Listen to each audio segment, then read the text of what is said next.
Dia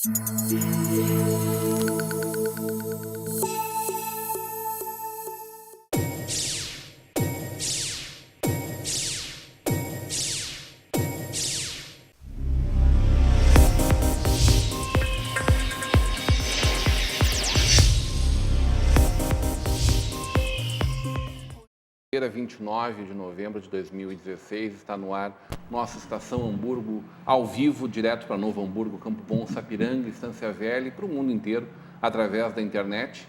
Um dia hoje pesado, né? Um dia de consternação geral. A gente vai, evidentemente, como todo mundo, não só porque todo mundo tá falando nisso, mas porque aqui as pessoas também não param de falar nisso, né? Chegamos aqui, estava o Canísio e o Márcio discutindo esse assunto. O Márcio tem uma opinião muito particular sobre isso, que quer também compartilhar conosco. E, coincidência ou não, na verdade, é importante que a gente aclare isso, seu Feijó. A participação do seu Feijó, ela está prevista já há uma semana, né? A gente, na semana passada, estava trabalhando no interior do estado e disse assim, poxa, terça-feira é um dia bom para mim. Quarta-feira passada nós falamos. E aí ele, que é diretor, é presidente do nosso aeroclube aqui de Novo Hamburgo, veio falar com a gente de Novo Hamburgo, de aeroclube, de aviação. Nós não imaginávamos estar aí repercutindo também nesse momento dois acontecimentos muito ruins, né? Esse acontecido com a equipe da Chapecó, com toda a delegação, com jornalistas, com essas quase 81 pessoas, né? Que estavam no voo.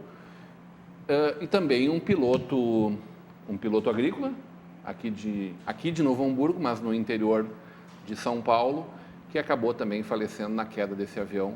Não sei se foi ontem à tarde, foi hoje de manhã, enfim, notícia que está também disponível hoje. É inevitável, né, Canísio? Muito boa noite, a gente falar sobre esse acontecimento que nos consterna. A gente gosta de rir, contar piada, mas hoje o dia está pesado, né, Xê? Boa noite, realmente está. Boa noite a todos da mesa, da bancada. Eu assisti televisão, onde eu converso com pessoas que estão lacrimejando, não é verdade, é uma tragédia concentrada, porque a gente, claro, conversou há pouco, nós temos mortes em todos os lugares o tempo todo. Mas assim, quando é um avião, quando cai, a tragédia de aviação é muito concentrada, muita gente morrendo ao mesmo tempo no mesmo lugar. E pessoas com expressão, como eu tive o prazer de conhecer Mário Sérgio, não é? Há um tempo atrás, pessoalmente, e outros tantos jornalistas, tantos jogadores, né? Pessoas jovens, morreu muita gente jovem. É muito triste, mas temos que tocar a vida e estamos vivos para viver, não é?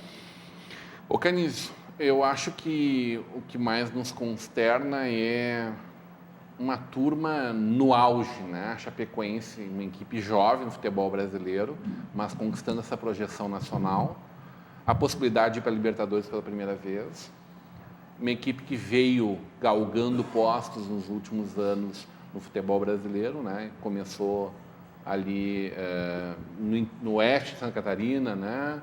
Ocupando seu espacinho, foi conquistando Santa Catarina e chegou ao Campeonato Brasileiro na Série A e ficou, né?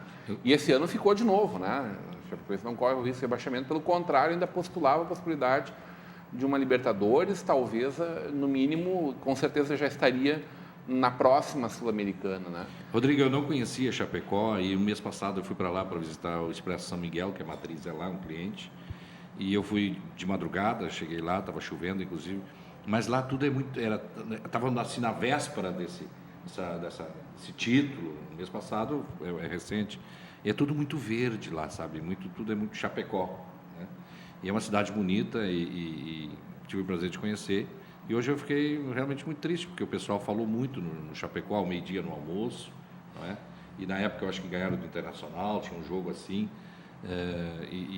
estavam tirando sarro da gente, nós gaúchos. Os grandes feitos da Chapecó foi aquele 5-0 na equipe do Colorado. Né? Mais ou menos um pouco depois disso. E aí eles estavam tirando sarro da gente, gaúcho, lá, né? Então o Chapecó, o time do Chapecó para os chapecoenses era muita coisa, representava muita coisa. Então, realmente, hoje é um dia para eles e para nós todos, o mundo muito triste. Né? É isso aí. Márcio Guerra, muito boa noite. Boa noite a todos. A vida ceifada no auge ou num momento de ápice da pessoa, ela causa mais comoção do que a ordem natural, né? É verdade. Tu nasce, existe, envelhece, vem a falecer, é mais natural. É mais ou menos o efeito do Mamonas Assassinas, né?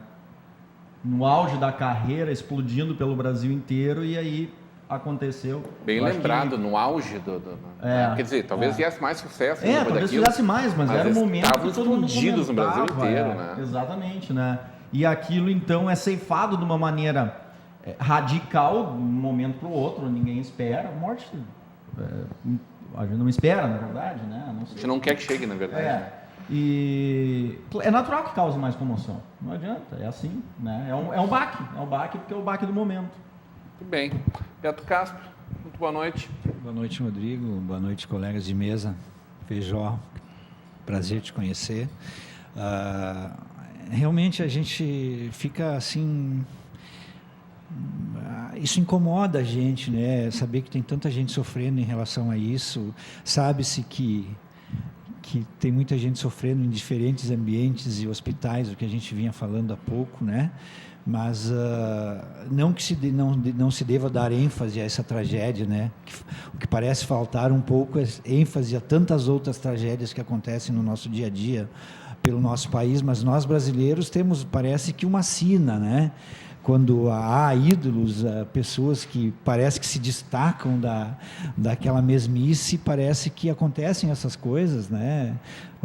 Vi de exemplos maiores, como Ayrton Senna, como os Mamonas Assassinas, bem lembrado, e agora essa equipe que vinha, o Brasil vinha todo simpatizando, né, com ele, e eu pude sentir um pouquinho do orgulho de um clube do interior se destacar e chegar a um sucesso assim tão rápido, porque eu trabalhei muitos anos na cidade de Campo Bom e eu vivi o auge da campanha do 15 de novembro na época, e o que era o orgulho para todos a nível Brasil. Eu tenho muitos fornecedores de São Paulo que me perguntavam sobre o 15 de novembro, quem é esse time, como eles estão fazendo isso, aquela vitória sobre o Vasco da Gama no São Januário e tantos outros desafios e coisas superaram. Então, realmente, a gente fica muito triste, porque essas tragédias interrompem sonhos não só dos jogadores, mas de toda... Sabe-se que um jogador de futebol, em torno dele, tem 2, 3, 4 famílias, às vezes, que estão vivendo junto e sonhando junto com o atleta. Então, isso acabou com a vida de sei lá, dezenas, centenas de famílias, né? Então, eu acho que isso que tudo que cerca isso é muito triste, né? Mas fazer o quê, né? Vida que segue. Muito boa noite. Um grande prazer receber o senhor. O senhor sabe da nossa admiração pelo seu trabalho. Já tive a grande honra de te entrevistar no meu Conversa de Peso, né, Feijão? Foi muito bom, muito bom. E, bom, as pessoas conhecem muito o pai, né? Quem não conhece é o seu Feijó, nosso grande fotojornalista, né? Tá aí, lépido e fagueiro, há quantos anos? 92. 92 anos, lançando livro aí neste ano, né? Mas as pessoas ainda, quem não convive muito com esse universo, talvez não conheça tão bem o Alceu Feijó Filho. Esse universo da aviação, do jornalismo aéreo, porque a gente faz muita foto, muita filmagem também através do nosso aeroclube, que sempre foi muito parceiro, não só da nossa Vale TV, de todos os veículos de comunicação da nossa região. Sempre estiveram à disposição. A gente sabe que não é barato levantar aquele bichinho, né? Não é. Vai gasolina forte ali, né? Sabe que tem um Exatamente. custo bom nisso, mas sempre muito solícitos. Alceu Feijó Filho, muito bem-vindo, grande prazer te receber aqui. Boa noite aos colegas, né? Aos telespectadores da TV Vale. Tu tocou numa questão aqui muito importante, que deve ter uma ligação muito forte com esse acidente, questão do custo. Botar um avião a voar é caro, é muito caro. E o que causa estranheza nessa situação aí, desse acidente, foi o seguinte: tá saindo aí na rede social uma questão da ANAC, que a ANAC não autorizou um voo direto do Brasil para Medellín. Então, eles tiveram que fazer um arranjo, foram, acho, de linha normal até Santa Cruz de la Sierra, E depois, nesse outro voo, um avião menor, até Medellín, que culminou com a tragédia, né? Por que a Chapecoense não fretou um avião brasileiro? Estão querendo botar a culpa na ANAC. Exatamente, Gol, Azul, porque a legislação diz o seguinte, o avião tem que ser, essa legislação é internacional, não é digamos assim, uma situação pontual da ANAC, é uma legislação internacional. Então, o avião tem que ser de uma empresa dos países envolvidos. Então, tinha que ser o Brasil ou a Colômbia.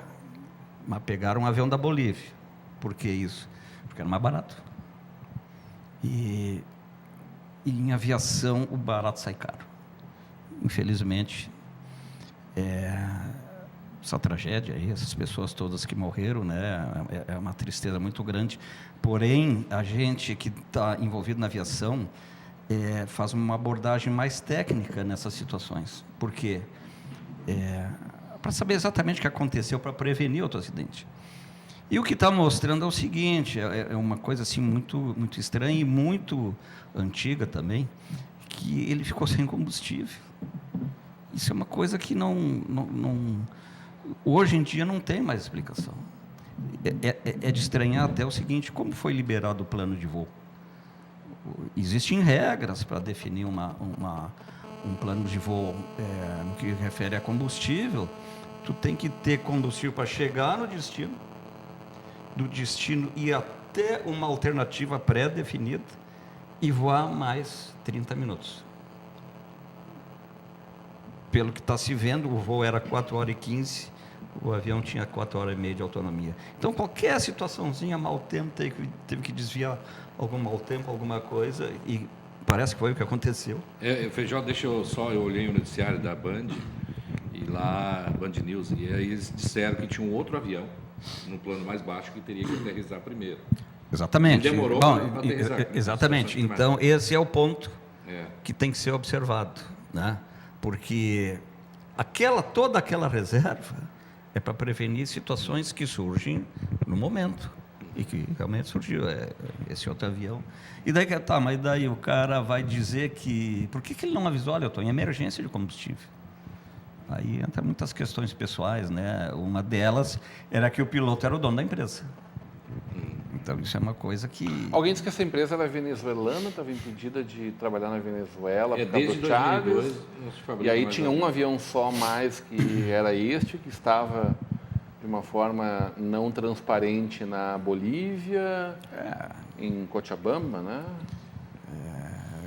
Esses detalhes realmente eu não sei. Agora, o que aconteceu realmente tem que esperar o relatório Feijó, eu perguntei da autoridade. antes, Feijó, quando nós estávamos fora do ar, vamos combinar, né? A gente aqui tem essa coisa assim do físico, né? Do sentar o pé no chão. E aí eu perguntava para ele, provocava ele assim, tu olhando essas coisas assim, tu não fica com receiozinho na próxima vez que for levantar voo? Qual foi a tua resposta? Quando acontece um acidente de carro, tu fica com receio de sair de carro? E acontecem muito mais acidentes de carro. No último voo que eu fiz, eu brinquei, que tinha uns amigos juntos, e a gente sempre brinca com as comissárias ali, e eu vi ela fazendo aquelas tua esposa sabe ficar brincando com a comissária lá, Camila? Sim, ela sabe. Quando ela está junto, eu também brinco. Mas aí ela estava fazendo as instruções de voo ali, não é? Pegou aquele e aperta cinto. E quando ela fez isso, depois ela passou por mim e disse, posso te fazer uma pergunta? Pode. Existe muito perigo para o avião cair, né? Existem possibilidades muito grandes para o avião cair. Não, é mais seguro do que andar de ônibus. Eu disse, mas no ônibus eu não vejo nenhum motorista ou cobrador fazendo gestos ali, se só cair, se tiver acidente, não tem nada disso, né? Então, eu acho que é bem mais perigoso. O avião que sobe, ele desce, de uma forma ou de outra, né? Às vezes não da mesma forma que subiu. Exatamente, muito triste, mas é uma pura... Todo mundo tem medo de andar de avião, todos. Mas proporcionalmente, o índice é muito menor. Essa questão do ônibus aí, se no ônibus tivesse alguma pessoa ali na frente, em cada saída do ônibus, explicando qual o procedimento a ser adotado, principalmente nas questões do cinto, mas se acontecer um acidente, qual o procedimento a ser adotado, acho que menos gente ia morrer dentro de ônibus. No ônibus também, né? Mas lá não prontamente lembraram da tragédia, né? Sim.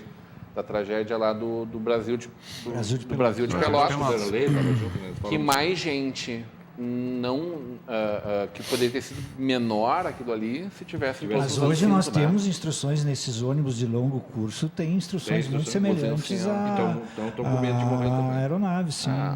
Eu fui numa viagem agora há pouco tempo a Santa Catarina e no momento que o ônibus estava saindo foram relembrados os procedimentos, todos deveriam usar o cinto de segurança, enfim, já existe isso também. Não existe perigo, então tá.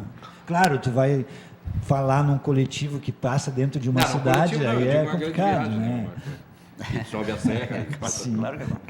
Eu acho que a grande diferença do ônibus com relação ao avião é que o avião tu não tem um trânsito cruzado como tu tem na estrada, né? Porque a maioria dos acidentes de ônibus é causado ou por um choque frontal com algum outro veículo que está no sentido contrário, é o que mais se vê, que é uma coisa que não existe na aviação, né? Nesse volume de fluxo. Deixa eu dizer uma coisa aqui. O avião, assim, aquela máquina que decola, sai do chão, ela é perigosa. Sempre foi perigosa. É mais pesada que o ar, né? Exatamente. Ela não está no meio Desafio normal. física, né? Exatamente. Agora, o que acontece? Lá quando começou, o Santos Dumont, o Luiz Blériot, aquela turma lá, eles caíam, se machucavam, alguns morriam. Porque era muito perigoso aquilo. Os motores eram precários, as estruturas também. Então, o que aconteceu? Eles pararam, mas isso aqui é uma coisa muito boa. Voar é muito bom, mas é muito perigoso. Como é que a gente pode evitar isso aí? Então, eles começaram a adotar, e isso foi crescendo com o tempo, medidas de precaução. Então, o que acontece hoje? Tu tem teu carro, de manhã tu sai, entra na garagem, dá partida e vem para a televisão. Certo? Tu não olha óleo, tu não olha pneu, nenhum de nós faz isso, em geral. Entrando agora no Aeroclube, quando o aluno chega ali para fazer o curso, que ele entra na sala de aula, ele começa a ter uma lavagem cerebral em relação à prevenção, à segurança. Nós, da aviação, quando acontece um acidente desse, a gente explora muito aquilo ali. A gente quer ver, para descobrir o que aconteceu, o que aquele cara fez de errado, o que a manutenção deixou de fazer, para que eu cuide do meu próximo voo e evite de fazer o mesmo erro dele. Então, por exemplo, assim, quando aconteceu aquele acidente com o nosso candidato no ano passado, presidente, uma semana antes... Eduardo Campos. Exato. Uma semana antes, a presidente Dilma tinha assinado uma lei ali que há muito tempo era reclamada pelo sistema de proteção ao voo, que era o seguinte: os processos as investigações de acidente não podem ser usados em processos judiciais, porque a finalidade daquilo ali é descobrir o que houve. Se o cara vai testemunhar alguma coisa e existe a possibilidade dele ser processado judicialmente, ele não vai contar a verdade. Então, isso aí era muito, muito batido. O que acontecia? Caiu um avião, morria, a família processava, o juiz pedia o relatório para o oficial investigador. Aí o oficial dizia, não posso dar. Se tu não der, tu vai ser preso. Aí o comandante dele, porque ele era militar, dizia, se tu der, tu vai ser preso. E o juiz dizia, se tu não der, tu vai ser preso. Então, se criou uma situação muito complicada para esse pessoal da investigação. Então, existe uma lei agora que é proibido utilizar esses relatórios judicialmente. Aí aconteceu o seguinte, deu azar, a coincidência da Dilma assinar essa lei, uma semana antes do Eduardo Campos cair. Aí houve quem disse que ela primeiro fez a lei para se eximir da responsabilidade e depois sabotou o avião. Que não foi verdade.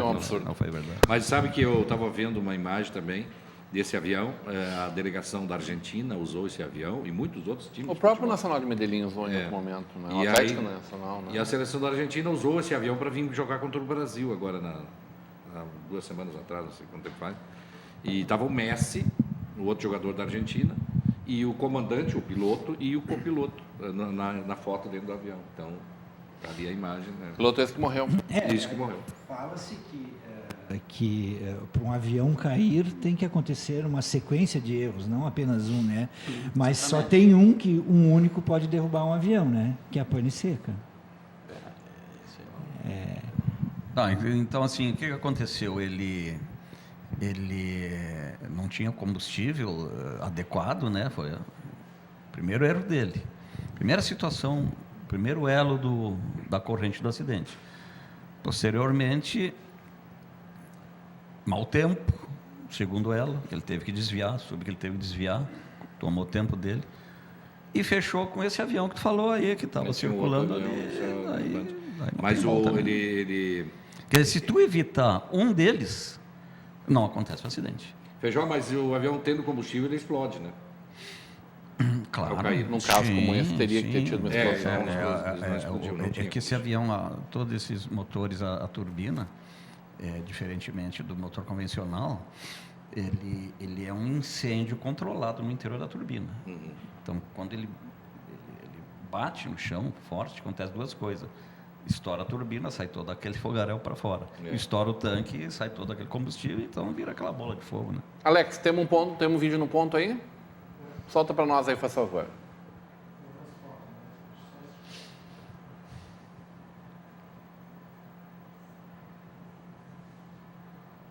Ô Feijó,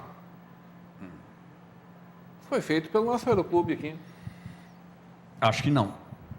Parece que essa foto é de anterior a 47. Acho que foi pelo aeroporto de São Leopoldo. Porque pode ver, não tem nenhum prédio grande no centro. Pode ir para a próxima, Alex. A gente tem um espaço aqui de fotos antigas da nossa cidade. Invariavelmente, aparece uma foto aérea aqui. A gente sempre fica pensando assim, primeiro, será que foi o seu Feijó que fez ela? É provável. Se não foi ele, foi aquele fotógrafo antigo lá de... É bem provável que tenha Velho. sido, né? É bem provável que tenha sido. Mas aí também, então, talvez tenha sido anterior a 47, porque ainda estava sendo construída a igreja, Pois é. a nossa igreja ali, a Ascensão. Vamos para a próxima, Alex. Olha só, que maravilha. Pontinha do avião aqui de novo, né? Pode ir para a próxima. Eu sempre achei que aquela partezinha do avião aparecendo dava um charme na foto. O pai não gostava. Tira a foto do avião. E esse espaço aqui, será que já foi? Isso já era a época que, bom, anos recentes, né? Pode tranquilamente ter sido num voo teu, por exemplo. Esse aí fui eu. Foi? E esse voo não caiu, porque o senhor está Não. aqui. Piada, Canizo. Para, querido. Põe esse vídeo aí, vamos ver esse vídeo, Alex, por favor.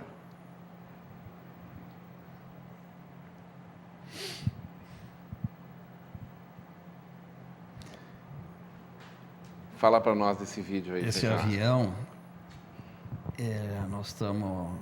Esse foi o primeiro voo depois da reforma que a gente fez nele. O ano de fabricação dele era em 1946. Então, está todo reformadinho, aprovado pela ANAC para voo, vai entrar na instrução. Então, o avião é isso aí, né? Ele se mantém porque os programas de manutenção que nos são exigidos, pela essa questão de segurança, né? Criaram esse fenômeno, um avião com 70 anos de idade, plenamente disponível para Sabe o que eu achei o máximo ali? A legenda da tua foto. Qual é que a legenda tá ali, Alex? Que delícia! É tu que faz o teste, então, depois de ele reformadinho, é tu que testa ele, só tá pronto mesmo. Não dá um medinho, nenhum medinho assim, não? É o sonho de Ícaro, Feijó. Tá Feijó. acompanhando o trabalho que está sendo feito, né? Umas piadas, patrão. Mas um avião Mas o desse, Ícaro se ele queria ficasse voar, sem né? motor, ele plana, né? Não era isso? Eu acho Rodrigo, isso O é uma Ícaro é o diferença. personagem da mitologia Esse. que queria voar, né? Se tiver um campo de futebol perto, tu consegue pousar ele sem motor. É uma Exatamente. diferença, né? Não, aquele lá também plana. Também. Ele também plana. A questão que ele não tinha pista próxima. E era escuro, né? Exatamente. Escuridão, né? Um obstáculo, né? Sim. Um ângulo. Eu faço ideia ou não faço ideia de um tripulante ou de um passageiro, o que passa na cabeça dele numa queda de avião como esse. Deve ser desesperador, né? Nem é Porque ele bom. levou uns 4, 5 minutos até cair lá. 3 minutos. Ele ficou sem combustível na aproximação final, né, no ILS. Acho que não deu muito tempo, não. Não deu muito tempo, mas Ele deu para... já estava abaixo, Quantos quilômetros mais ou menos será que ele estava da pista de pouso? Acho que é uma boa Não distância. sei, não sei, mas ele já estava na Tava reta final. 15 quilômetros. São alguns. Estava em Mas, esteio em relação Mas deixa eu perguntar né? para o Feijó, mas o passageiro sabe nessa hora, o senhor que é mais especialista em voo, que o avião vai cair ou não?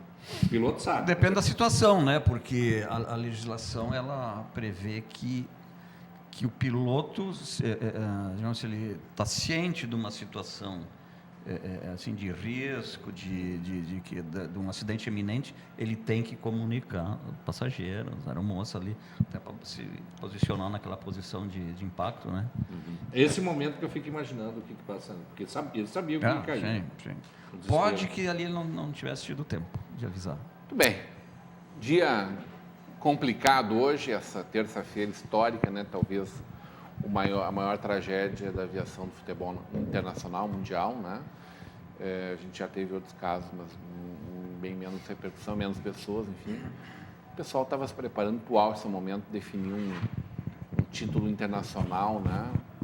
A cidade de Chapecoense chora. De maneira geral, todos nós olhamos para a vida de uma forma diferente, né? A gente recupera talvez alguns valores, discute com os amigos, pensa, poxa, que coisa, né? Que bom que nós estamos aí, mas que triste para essas pessoas todas que ficaram no meio do caminho. Vamos voltar, vamos falar de coisa boa da aviação. Depois do nosso intervalo, vamos para um breve intervalo, a gente volta já já.